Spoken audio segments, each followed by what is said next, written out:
Welcome back to the TGT, not GTG, that's GVG. Anyway, set review, and we are doing Hunter this episode. We will be starting with the Brave Hunter. 1 mana, 2/1 common with Inspire. If your hand is empty, deal 2 damage to the enemy hero. This is awful. Pretty bad card. It's a worse Leprechaun. Right, yes. So in Arena, start there. In Arena, the Inspire effect dealing 2 damage to the enemy hero is not important. It's incredibly negligible because and your hand has to be empty. And that's another thing. Your hand has to be empty, which means that when you're playing this on, this was your turn 8 play. Is that what it turns into, right?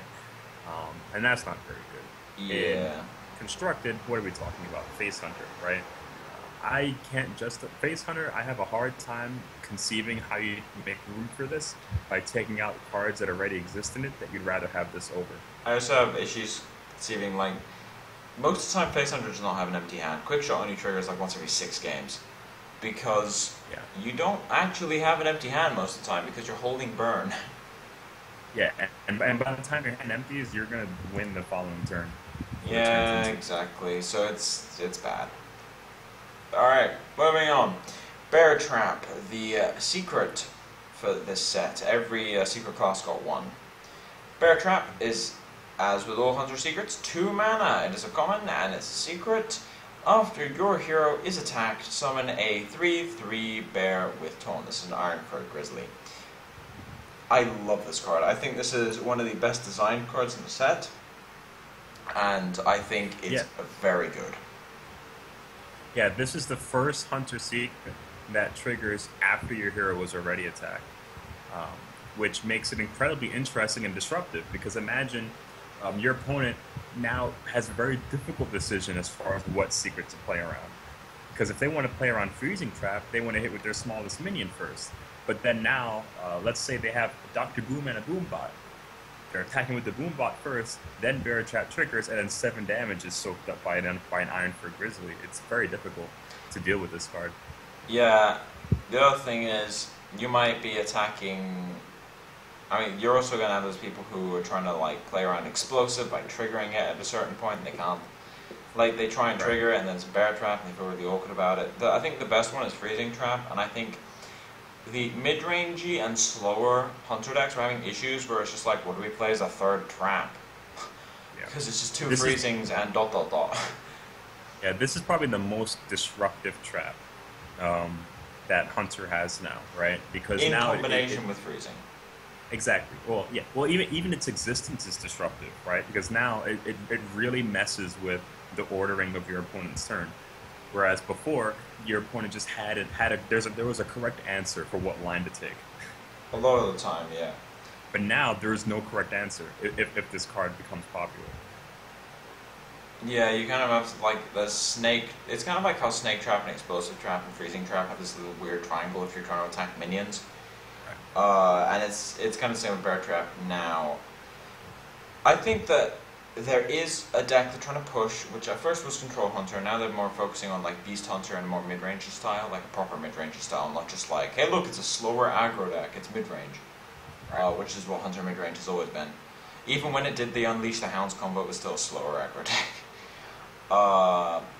But yeah, Bear Trap actually works in slower decks in general. It's actually a good defensive card as well, because it puts up a taunt on turn 2 or 3 with Mad Scientist, basically.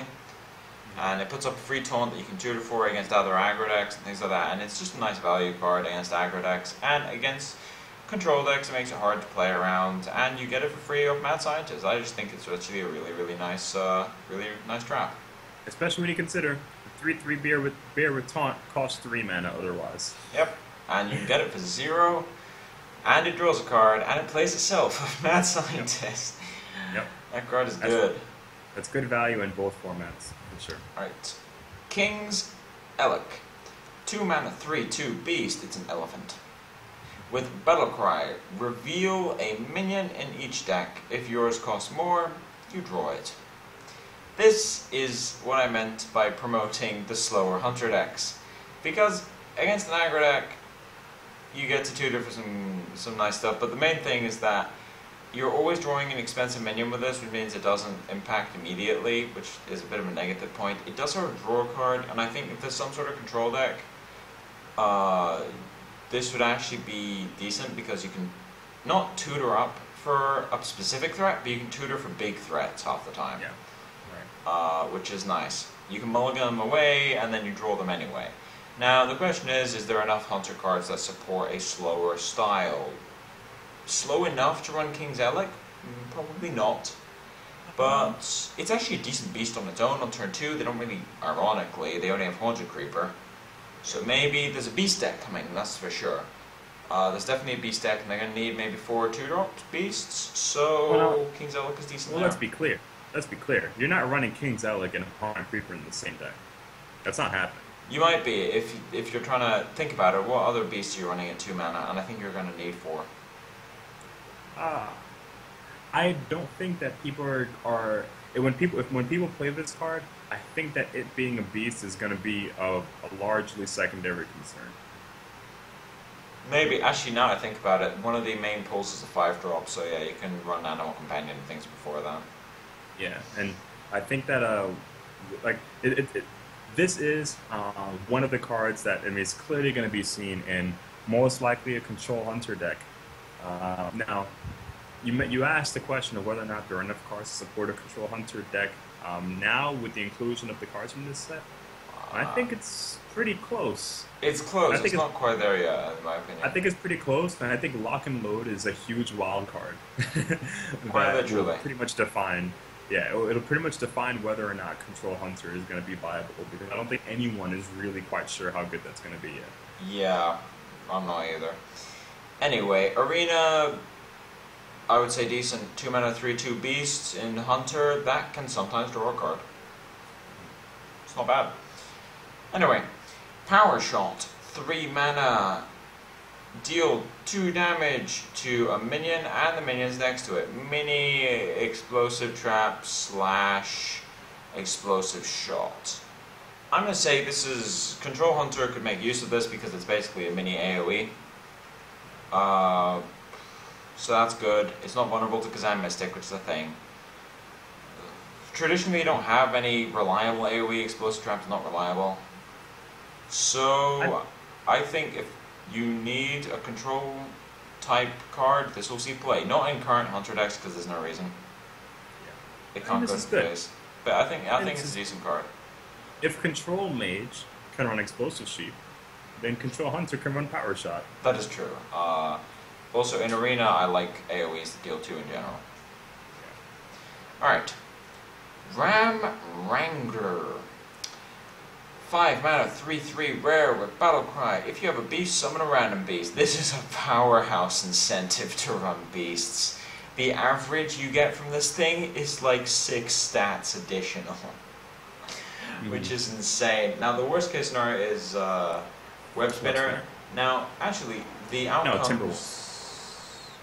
Yeah, Timberwolf is worse. And I guess there's Dragonhawk. Yeah, all the 1-drops. The outcomes did get slightly better in this set because there's a couple big beasts, especially in Druid.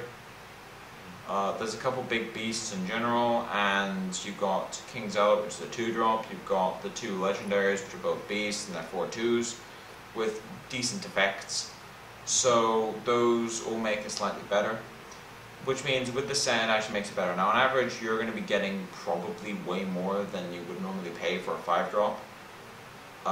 You're going to be getting probably equivalent to Boulder Fist Ogre stats or more over 2 bodies. Yeah, I would estimate you're getting about like a 6/6 for 5 mana. Every so often you get King Crush and High Main and you win the game immediately. Yeah, and the floor isn't really all that bad. If you have a beast, someone Web Spinner could be much worse. I think I can live with the drawback. And Timberwolf, like Dragonhawk is bad, but Timberwolf isn't that awful because you already have a beast on the board, which means you can attack with it most likely. And those are the only really problematic ones. Like, I'm not really going to complain about getting a Haunted Creeper.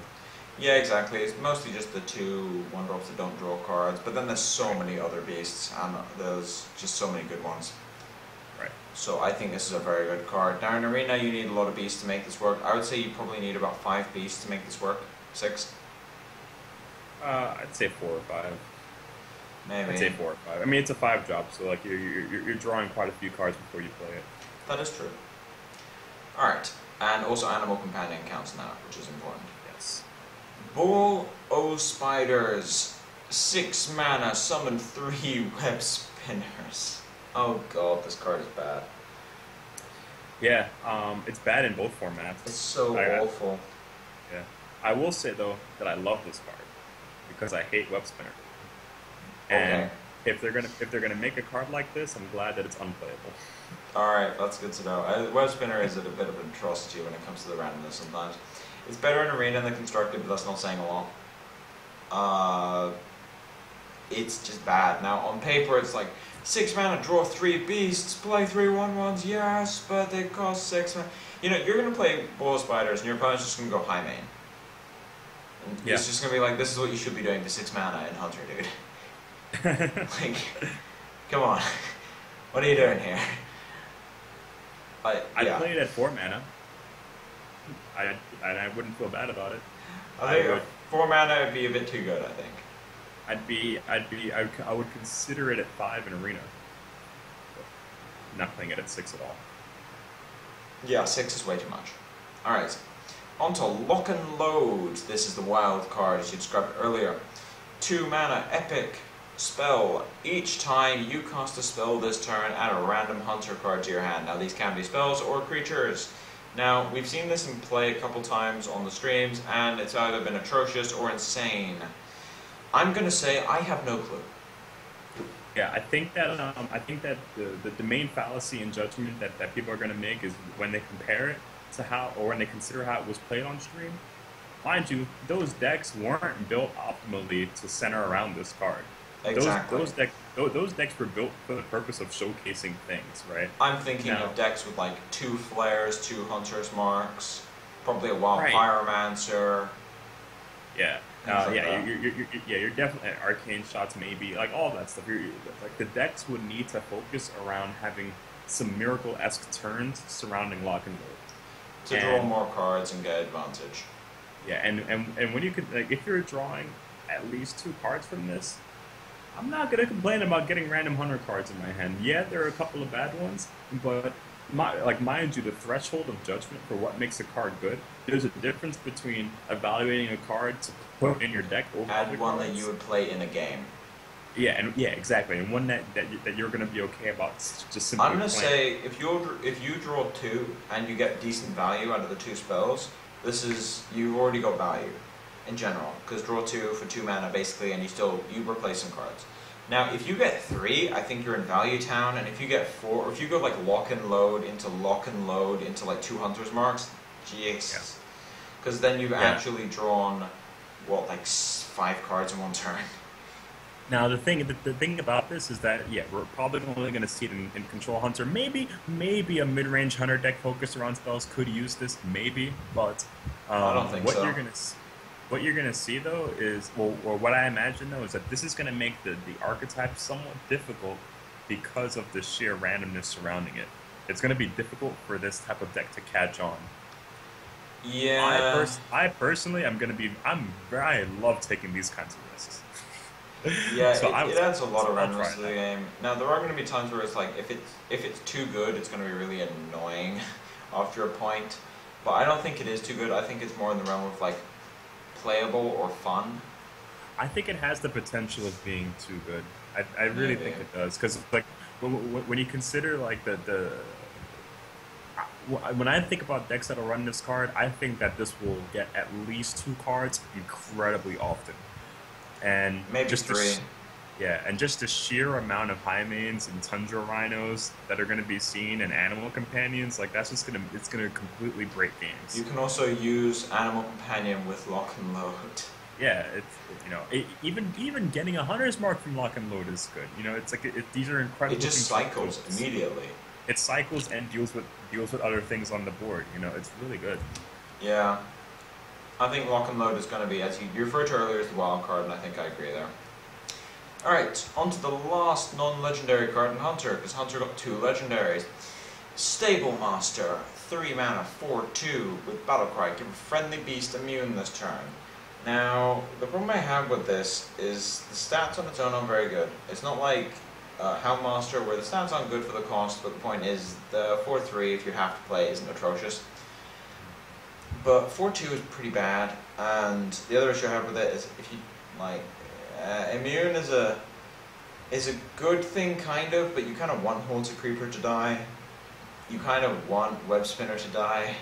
Basically, this is only being used in the Animal Companion, and in that case, you're only really using this going second after coining a companion.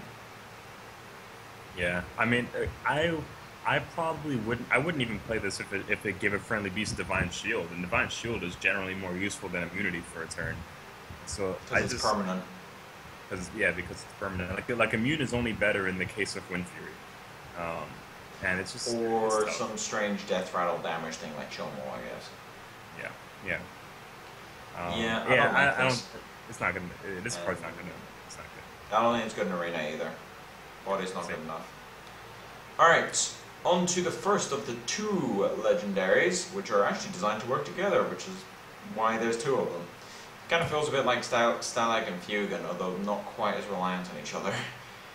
Dreadscale. 4-2 for 3, legendary beast. At the end of your turn, deal 1 damage to all other minions. Now, I don't think this will see play, however, I could conceivably see someone trying it out in a control deck because it's a free Wild Pyromancer trigger every turn. Sure, I'll take it. It works with Explosive Trap, basically making your explosive do 3. If they attack into an explosive left with a bunch of 1 HP guys, Dreadscale value, it clears out Haunted Creeper tokens. I think it's okay, not in the current decks, but in a control-ish deck, I think it's okay, personally. I don't think it's very good, I just think it's playable. So should probably talk about these together, right? Since like they're clearly. I think Asimov. Actually, I prefer going Asimov second because it kind of relies more on Dreadscale, and Dreadscale relies on Asimov. Okay. So as far as Dreadscale is concerned, in Arena it's not good enough. I don't think it's good enough in Arena. Obviously the thing that makes this questionable is that it doesn't deal damage to itself. That's a good thing, right? But otherwise, if it was in enemy, Arena, it'd be so good if it was enemy in Arena.